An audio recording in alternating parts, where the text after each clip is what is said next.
अस्सलामुअलैकुम दोस्तों, क्या हाल है? ठीक हो सो? खैर खैरियत नाल हो सो? अल्लाह पाक तुहानू सेहत देवे ते खुश रहो, आबाद रहो, वसते रहो। जितों तक भी मेरी आवाज़ जा रही है जनाब, सब दोस्तों मेरी तरफों सलाम है।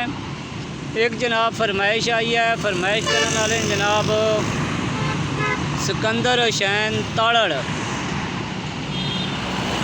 गाँव दौलतपुर, तहसील पिंड दादन खान, ज़िला जेलम, हाल मुकीम दुबई। भरा ने जनाब दुबई तो फरमाइश की है शेरनी, तो असी हुण जनाब इन्हां दी फरमाइश पूरी करने ते अज आया जनाब इधर GT रोड जेलम जादे वाले पासे।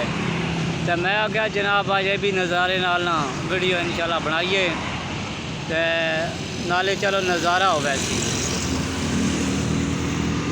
मिट्टी दिया बुता अज फैसलाई, मिट्टी दिया बुता अज फैसलाई, तेरे कोल जे आवा ते मैं काफर। तेरी गली वाल जड़ा राह जांदा, उस राह वाली जावा ते मैं काफर। उसे सोना पर इतना भी न सोना, हुण जे नाज उठावा ते मैं काफर। जितना मैं रोया इतना सावण में नहीं रोया, एक अथरे गावा ते मैं काफर।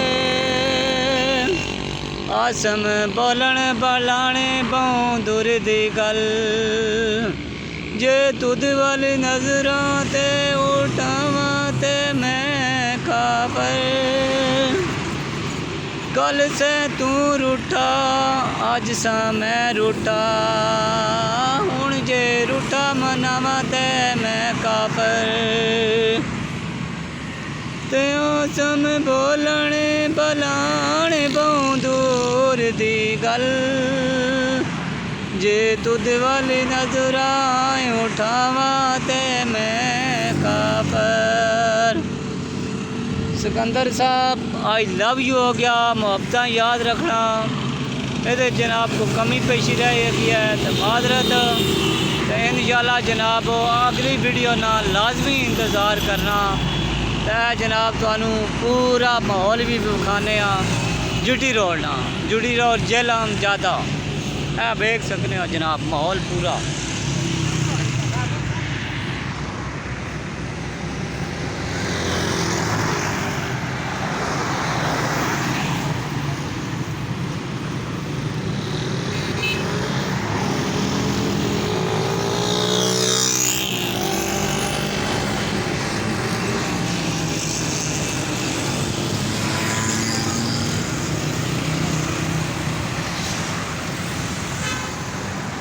आई लव यू हो गया जनाब।